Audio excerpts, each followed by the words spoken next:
Hello, Animation Fanatic here. I'm coming to you here with the Total Drama All Stars episode review, and boy, I've got one for you.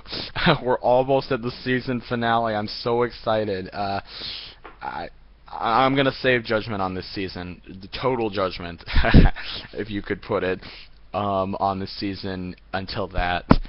But I'm gonna save it. There have been back and forth. Some people despise this season, other people like it. I'm going to tell you what I think overall, but I think you can probably guess if you've been following my reviews these past few weeks. That anyway, as I said before, going to do spoiler and non-spoiler. So here's non-spoiler. This was a fun episode. It had a lot of funny bits.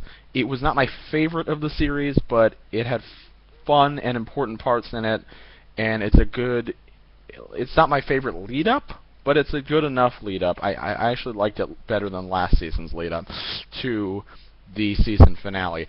I'm surprised at the contestants who were picked, is what I'll say. I'm surprised that I'm not surprised. I was expecting it, and yet I was a little surprised at the way things turned out. But like I said, this was a funny episode, and it's very important. And they got some really good gags. So, was it better than last week's? Yeah, probably. Certainly better than the 100th episode. Fake 100th episode. 100th episode. So, anyway, like I said, non-spoiler review. Here's spoiler review. Okay. So, Chris has a new competition for everybody. Basically, find a certain thing. Scott's got to find a jewel that happens to be in Fang's mouth. Gwen's got to find a good picture of Chris. Zoe's got to find the Yeti. And Mike's got to find a Golden Chris Award. And they got to bring it back to the area where Chris is. Mal, instead of finding the Golden Chris, actually resorts to trying to sabotage everybody and manipulation. Now, I said I didn't like Mal too much when he started, but now I like him. He wants the $1 million.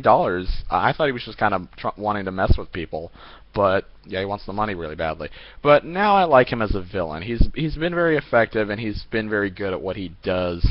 And so yeah, two other important plot points. One, Zoe finds out about him. Finally figured out Alejandro's incredibly cryptic advice. Cryptic for no reason. And yeah, finds out about Mal, so that's why she's cautious, and that's why, of course, she brings him with her at the end, because Gwen brings Chris a painting that has bear dung on it, because she was trying to fix it, and Scott doesn't bring anything back, so Gwen gets booted off by Chris, and Zoe is allowed to choose somebody. She thinks she might boot Mal off, but she wants to keep him close and try to get Mike back, so she boots off Scott. So now we have two second-generation characters going up against each other again. I thought it would be different. I thought it would be first and second generation, but yeah, we got Mike and Zoe, and that's what I was expecting. And I hope Zoe wins, personally. I think she deserves it. She hasn't had the most growth in this season. She had more last season, but after that development, I'm glad that she's moved forward. I'm a little sad for Gwen. I am. She has had a lot of growth, but I didn't think she would make it to the second place ever again. She had her time in the sun, and yeah, I'm just glad she made it this far. It might be fourth place, but it's a good place. It's a good place. So like I said, this episode was funny. It had good jokes in it. It was entertaining. It wasn't my favorite, but it was a solid enough episode, and it also had stuff in Mike's head about him trying to discover who is the original and freeing Manitoba Smith and heading towards Mal's tower. Apparently, the whole thing is set up like a prison. Interesting. So yeah, we've come to a head. We're going to see the finale. We're going to see what's going to happen. What's going to happen to Mike? What's going to happen to Zoe? And are they going to survive? Can their relationship survive Mal and all of this crap that's been going on? I'm actually even a little sad for Scott. I mean, he started acting like a douche again, but yeah. So, like I said, I hope the season finale is really good. I hope we get to see all the contestants. I kind of saw in the trailer they didn't show them, but that's fine as long as Ezekiel stays away.